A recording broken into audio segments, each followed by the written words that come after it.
قدر اللیالی والایام، میں اس خدا کی حمد کرتا ہوں جس نے دن اور رات کو مقرر کیا، وقسم بین الاقسام،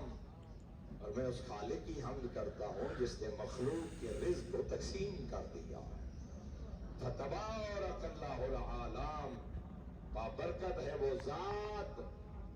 جو اتنی بلند و بالا عزت و عظمت کی مالک ہے۔ پہلا حصہ میرے آقا نے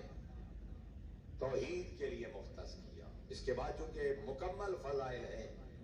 اہل بیت کے 13 فضائل بیان کیے، 24 سے زیادہ اپنے نانا سید الانبیاء کے فضائل بیان کیے، 72 فضیلتیں اپنے دادا علی کی بیان کی اس ایک خطبے میں، اور پنجتن پاک کا تعارف کرایا۔ پہلے خدا کا تعارف، خدا کے بعد پنجتن پاک کا، کہ یہاں میں یہ عرض کرنا چاہتا ہوں، جس توحید کا پیغام کربلا والوں نے پہنچایا ہے، میرے محترم سامعین، میں ضروری سمجھتا ہوں یہ پیغام، اور جو شریعت کربلا میں حسین ابن علی نے بچائی ہے،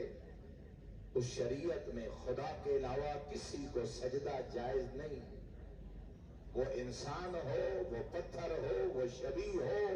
وہ قبر معصوم ہو، وہ زندہ امام ہو، وہ زندہ نبی ہو، سجدے کے لائق صرف خدا کی ذات ہے، غیر خدا کے علاوہ سجدہ جائز ہی نہیں ہے۔ یہ گمراہ کیا جاتا ہے کہ سجدہ تعبیدی اور ہے اور سجدہ تعظیمی اور ہے، اور تعظیمی سجدہ اسلام میں جائز ہے۔ آدم کو سجدہ کیا تھا ملائکہ نے، جناب یوسف کو سجدہ کیا تھا بھائیوں نے۔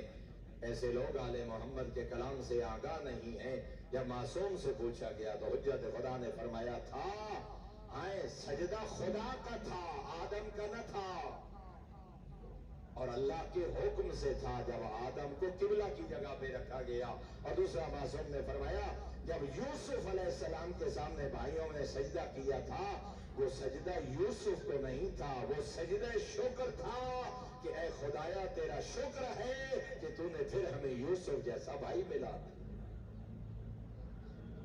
کسی سجدہ تعظیمی کی نظام آل محمد میں کوئی گنجائش نہیں ہے،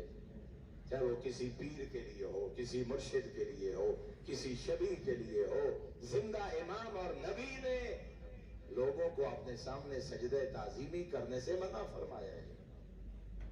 میں عرض کرتا ہوں، روایات آپ کی خدمت میں عرض کرتا ہوں، دعوت فکر ہے